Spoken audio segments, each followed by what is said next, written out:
Baik, 96,7 Radio Global FM Lombakawan Global CNN Indonesia memberitakan, Wakil Ketua Umum Partai Demokrat Beni Kabur Harman menyatakan rancangan undang-undang atau RUU Omnibus Law Cipta Kerja atau Ciptaker harus ditolak. Beni menyebut Omnibus Law Ciptaker tak memberi perlindungan bagi pekerja dan hanya menggelar karpet merah kepada pengusaha. Oleh sebab itu, ia mengatakan RUU ini harus ditolak. Beni menyatakan Omnibus Law Ciptaker cacat prosedur dan substansi. Ia menyebut RUU tersebut juga tak memiliki paradigma yang jelas karena terlalu banyak kepentingan dalam penyusunannya. Anggota Komisi 3 DPR itu pun heran dengan proses pengambilan keputusan tingkat 1 terhadap RUU Ciptaker yang dilakukan pada Sabtu malam lalu. Menurutnya, situasi seperti itu tak pernah terjadi di DPR saat Susilo Bambang Yudhoyono atau SBY menjabat Presiden RI 2 periode.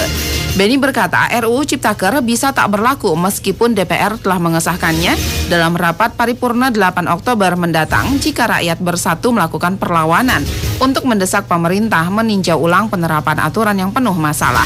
Menurut Beni, situasi tersebut pernah terjadi di era Abdurrahman Wahid alias Gus Dur dan juga SBY.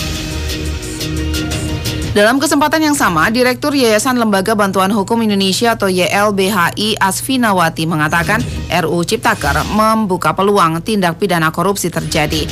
Menurutnya, peluang itu terlihat dari pemberian kewenangan kepada polisi untuk memberikan izin usaha serta pengawasan terhadap bidang usaha pengamanan.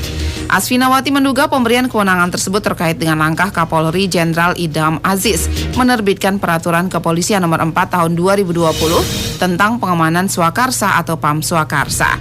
Menurutnya, proses penyederhanaan izin usaha seharusnya tak diikuti dengan pemberian kewenangan memberikan izin usaha serta pengawasan terhadap bidang usaha pengamanan kepada polisi karena berpotensi mengancam kebebasan sipil.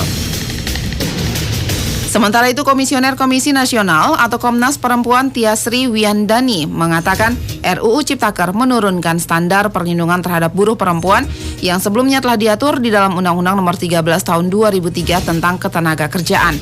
Menurutnya, hal itu terlihat dalam sejumlah pasal yang dituangkan di klaster ketenagakerjaan.